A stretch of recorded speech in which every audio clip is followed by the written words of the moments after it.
est-ce que pour vous, M. Dieudonné Mbala est antisémite? Est-ce que pour vous, M. Alain Soral, qui a fréquenté Mme Le Pen, est national-socialiste? Qui était d'ailleurs au Parti communiste avant. Non, c'est la question. Je vous la pose directement. La raison. Bon, alors dépêchez-vous et venons-en au fait. Qu'est-ce qu'il y a qui ne va pas? Non. Ça vous gêne que je rappelle ça, mais c'est sur Internet. Mais non. Enfin, pour l'instant, tant que vous ne l'aurez pas censuré. Mais ça ne me gêne pas, parce que dénoncer, M. Philippot, dénoncer la ghettoisation... Je vais vous demander une chose. Vous vous foutez de moi, là? Je pense qu'une lecture moderne du Coran et une religion musulmane qui respecte la République a sa place en France. Là-haut. Je m'en fous, c'est un abruti qui comprend rien, je m'en fous. Alors? Je trouve la tonalité de cette déclaration, comme d'ailleurs la référence à la race blanche, exécrable. La République française ne fonctionne pas sur les bases idéologiques de l'apartheid. Regardez ce qu'elle a l'air bête, celle-là, elle est comme ça. Pour moi, le Front National est un parti raciste et ceux qui y sont le sont tout autant. Ils représentent même l'anti-France, le contraire de l'idée que je me fais de notre pays. Alors qu'est-ce que vous faites là? Qu'est-ce qui nous menace? Je regarde les propositions qui sont faites face à la gauche.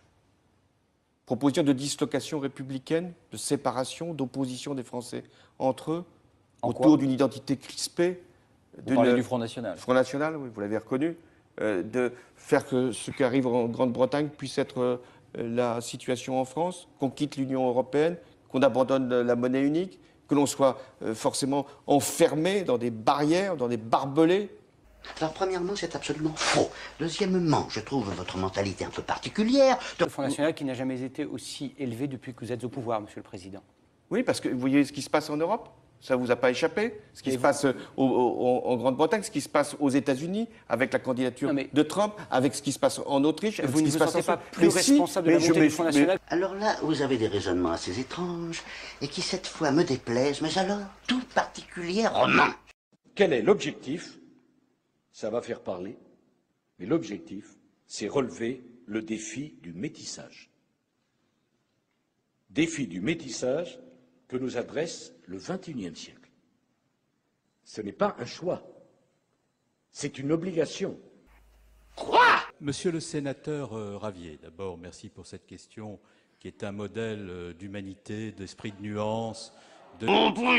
Vous êtes simplement le parti de la haine et vous mettez tous les étrangers dans la même approche, avec une volonté d'exclusion qui n'est pas celle de la majorité, pour ne pas dire de l'unanimité de ceux qui sont ici, à l'exception de ceux que vous êtes vous-même.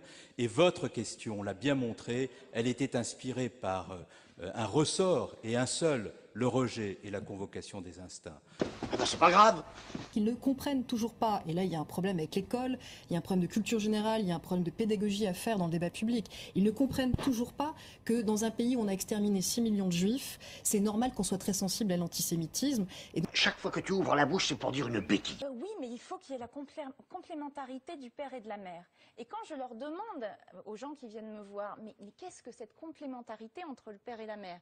Ils me disent, ah mais il faut qu'on connaisse la différence des sexes. Je dis ça, on peut très bien le connaître autrement, avec l'entourage, la famille, les oncles, les tantes, les grands-parents. Non! Enfin, essayez de comprendre, on dit comme ça.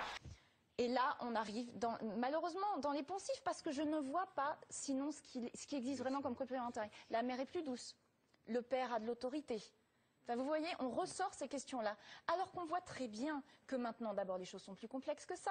Mais vous ne comprenez donc rien! Nous ne le ferons pas. Nous ne le ferons pas. En tout cas, les responsables politiques qui sont... Non, nous croyons en la démocratie, mais nous croyons aux bonnes questions par rapport aux bonnes réponses. Parce que la bonne question, ça n'aurait pas été est-ce que vous êtes Well, I don't think it's democracy if you only think one answer is right and the other is completely unacceptable. Allez réfléchir à ça dans la cuisine, vous. La France de Marine Le Pen, c'est une France mythique. C'est une France imaginaire qui n'existe plus. C'est Marine Le Pen, son rêve, c'est la France coloniale. Bravo, tu as les idées larges. Besancenot. Mais écoutez, je vais vous dire les choses calmement, mais calmement dans les yeux. Je voudrais vous dire que vos propos et vos amalgames m'ont pas simplement révolté, ça m'a meurtri, ça m'a blessé. Parce que moi, vous savez, j'ai l'antifascisme et l'antiracisme à fleur de peau. Non, je ne le savais pas, ça. Elle consiste à dire, si je gagne la primaire à la fin du mois de novembre, je proposerai à ce moment-là que les 15 grandes décisions qu'il faut prendre pour débloquer le pays, parce qu'il y en a 15, Il n'y en a pas 110, il n'y en a pas 2 non plus, il y en a 15. Les 35 heures, le code du travail, les problèmes de communautarisme religieux, etc. S'éclaircit dans mon esprit. Bah, t'as bien de la chance. Le gouvernement, par la voix de Jean-Marc Ayrault, fait de la lutte contre l'homophobie et la transphobie et contre les discriminations un sujet prioritaire pour le gouvernement. Ça. Mais c'est merveilleux! Le rêve européen, c'était de livrer un espace sans nation, sans gouvernement, sans démocratie, sans limite territoriale, de le livrer au marché planétaire de masse sous clé américaine.